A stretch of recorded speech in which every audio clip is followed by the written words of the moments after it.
The slow motion fall. A sloth falls from a tree. It doesn't jump, it doesn't panic, it doesn't even try to catch itself. It just lets go. And somehow, it survives.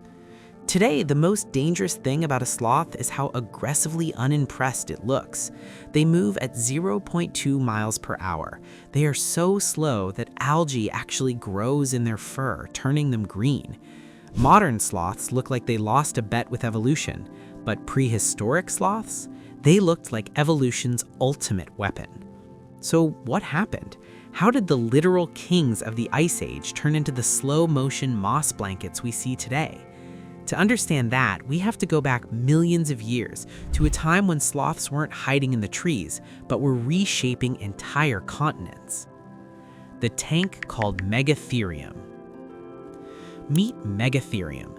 The name literally means great beast, and it earned every single letter of that title. This wasn't some oversized tree dweller. This was a ground sloth.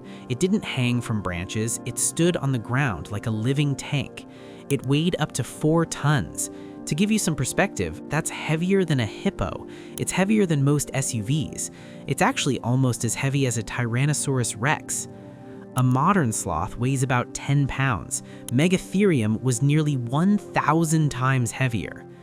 If it reared up on its hind legs using its massive, thick tail like a tripod for balance, it could stand nearly 20 feet tall. That is tall enough to look directly into a second-story window.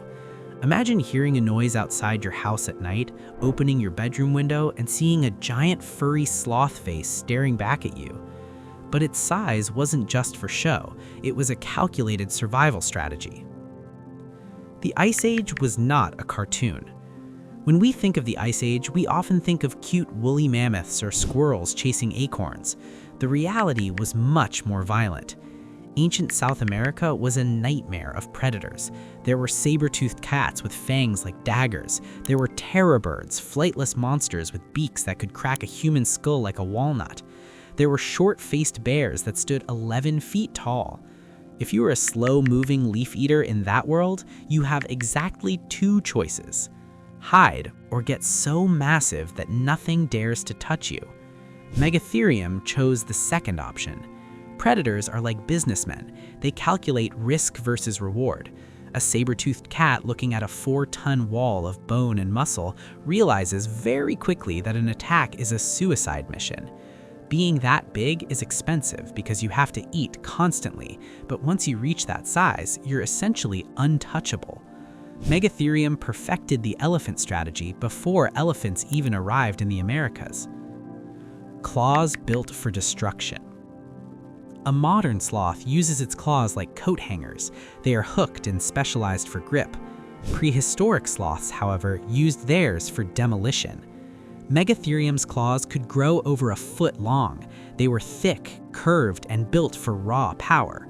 While they weren't hunters, if a predator did get too close, one swing of those arms could shatter ribs, crush a skull, or collapse a lung instantly. But they had a secret defense that made them even more terrifying: internal armor. Scientists have found that giant sloths had osteoderms, tiny plates of bone embedded deep inside their skin. They basically had a layer of chainmail armor growing under their fur. They weren't just big, they were built like medieval war machines, slow, heavy, and completely unstoppable. The ecological bulldozer. Here is where the scale of these animals really starts to break a brain. Megatherium couldn't climb trees, but it didn't have to. It would simply walk up to a tree, wrap its massive trunk-like arms around the base, and pull. It would bring entire trees crashing down to the forest floor just to reach the soft leaves at the top. This made them ecological engineers. By toppling trees, they cleared out dense forests, allowing sunlight to reach the ground. This lets new grasses and shrubs grow, creating entirely new habitats for other animals. They were living, breathing, terraforming machines. They didn't just live in the environment, they manufactured it. The sloth that went to sea. If you think a 20-foot ground sloth is weird, wait until you meet Thalassocnus. This was the aquatic sloth. Millions of years ago, along the desert coasts of Peru, trees were rare and food was scarce on land. So, some sloths decided to go into the ocean.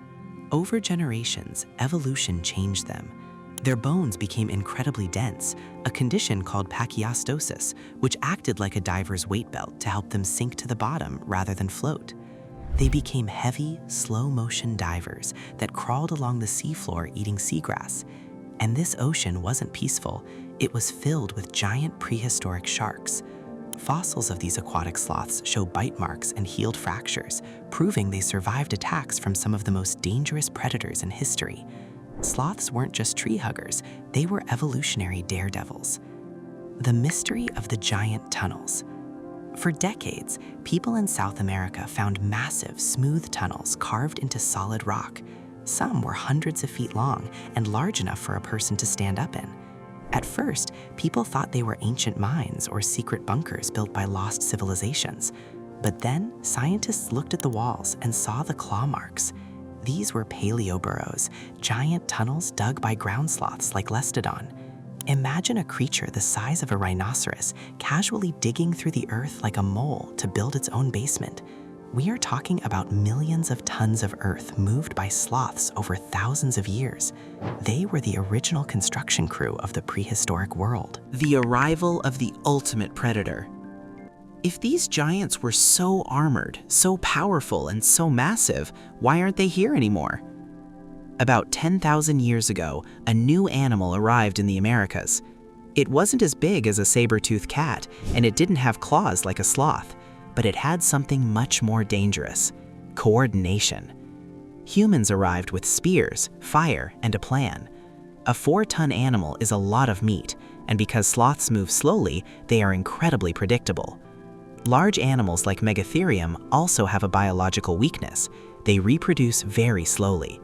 If humans killed just a few adults every year, the population couldn't replace them fast enough. Combined with the changing climate at the end of the last ice age, the giants simply couldn't keep up. One by one, the war machines of the sloth family died out, leaving behind only the small, the quiet, and the hidden. The survival of the slowest. You might look at a modern sloth and think it's a downgrade from the giant ground sloth, but you'd be wrong. In a world full of humans and fast predators, being a 4-ton tank is actually a bad idea. You're too easy to find. Modern sloths survived because they chose a different path: invisibility. They have specialized locking tendons that allow them to hang for days without using a single watt of energy. Their metabolism is so slow that they can live on leaves that would starve any other mammal. They didn't become weak, they became efficient. The strategy flipped from too big to hunt to too boring to notice. While their giant cousins were hunted to extinction, the small tree sloths simply waited for the world to change around them. The blueprint of a monster. Prehistoric sloths show us just how flexible life can be. If you give a slow, furry mammal enough time and the right environment, it can become a continent-shaping bulldozer or an underwater diver. The real horror of the giant sloth isn't just its size. It's the fact that inside that lazy, algae-covered animal at the zoo is the genetic blueprint of a monster. Modern sloths aren't the losers of history. They are the elite survivors of an apocalypse that wiped out the giants. Next time you see a sloth hanging upside down, barely moving a muscle, don't feel sorry for it. Remember that its family once stood taller than your house and dug tunnels through mountains. It isn't lazy, it's just the last one standing.